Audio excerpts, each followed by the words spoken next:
welcome to our first day here in Kathmandu, Nepal. And already it's off to a great start. It's so colorful, so vibrant. I love it here. This city is so cool.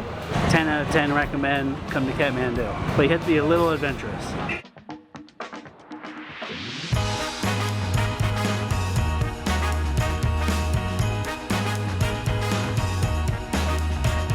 Good morning and welcome to our first day here in Kathmandu, Nepal. We don't really have much of an agenda today. We're gonna we have some spots we want to go to, but most of all, we just want to experience our first impressions here of Kathmandu, Nepal.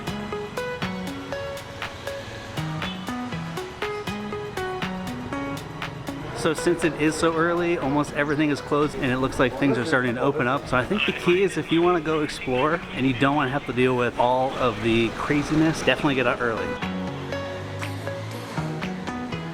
When I was here 10 years ago, there was a coffee shop that was right next to the Garden of Dreams.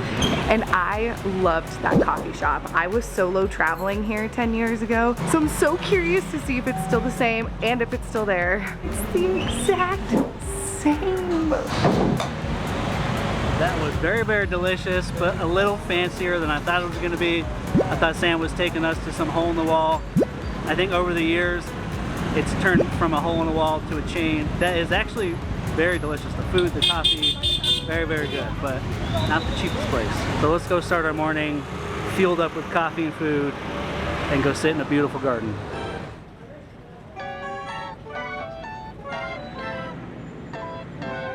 It's so beautiful at Garden of Dreams, and apparently it was built in 1920. Fun fact.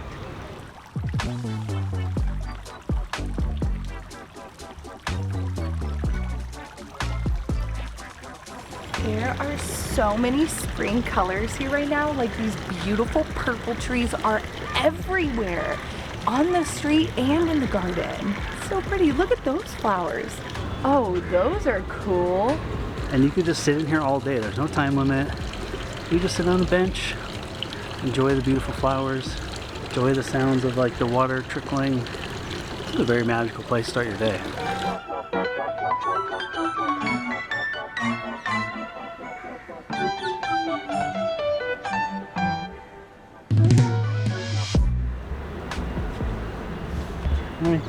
How'd you get up there? After a very lovely and peaceful 30 minutes at the Garden of Dreams, we're gonna make our way to Durbar Square, but it's like a good 1.5 miles between where we are now and Durbar Square.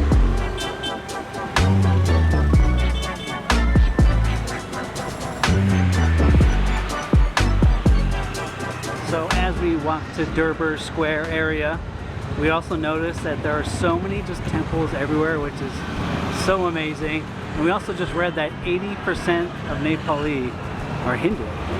I didn't know that. But I feel like here in Nepal, after being in India, is a combination of like Indian and Tibet people like mixed together. The stores are waking up, the people are coming out, and the streets are becoming alive. Look at all of these like pashmina stores all around. And like there are just so many cool cultural stores everywhere, because if you don't know this, Kathmandu is the launching point for Everest. So anyone who wants to like hike Everest, they usually start their time here in Kathmandu. It's like the third shop I've seen today. You can also buy a sword apparently. You just like put that in your check bag. Sam told me there would be tons of incense smells. I haven't really smelt much, which I was very looking forward to after India. But we are very happy to be in Nepal. And Kathmandu has been high on my list for a very long time. We have heard that there are multiple like spots here in Kathmandu where tourists go. But where Thamel is like the most popular touristy spot. The other spots have like they look like they might be better for like digital nomads, like really great coffee shops and places to stay. But Thamel has like the majority of the hotels, has all of these shops behind us, and has all of these shops behind us, a bunch of nice restaurants, and live music. Look at this street behind me. It's just so cool, and like Nick was saying that there are no incense, and although the incense are less than they were when I was here 10 years ago, there are still incense everywhere, so it smells really good. I love it a billion times more than when I was here last time.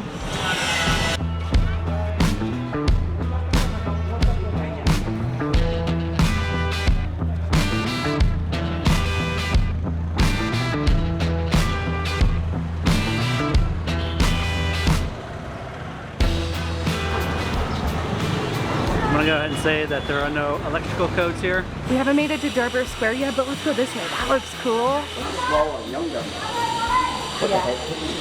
Oh my gosh, this is the coolest.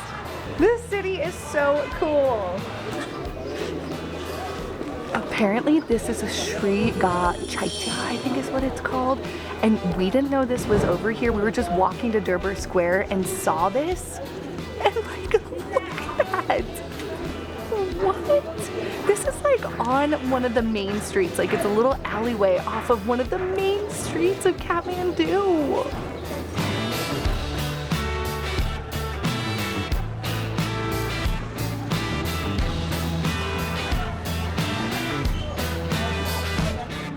Look at all the cords.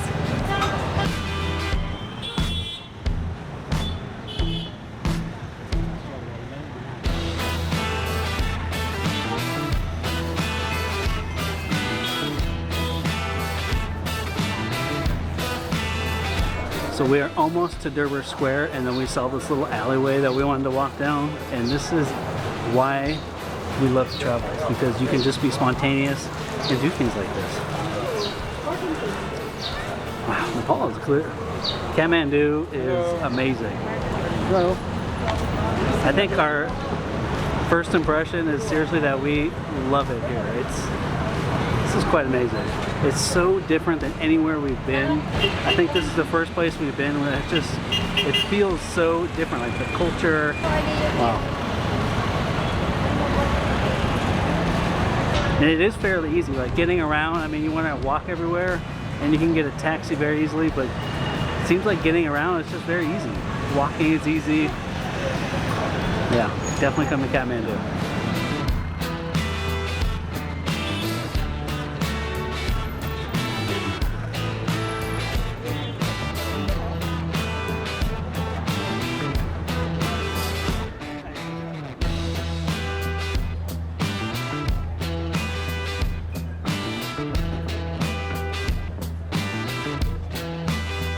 So let me tell you the most interesting facts about Durbar Square. First is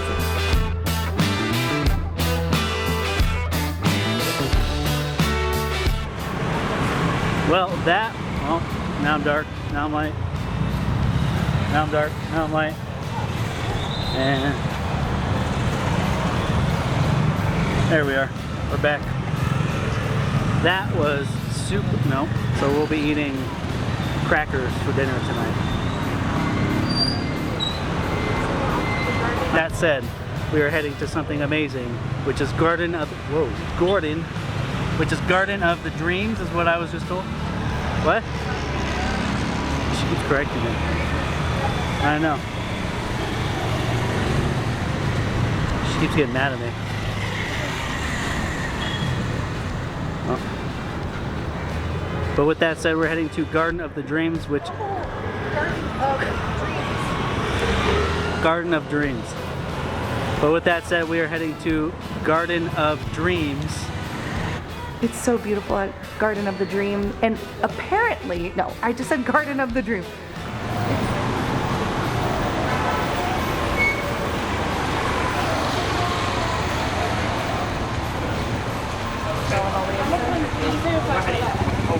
Not as many as I thought.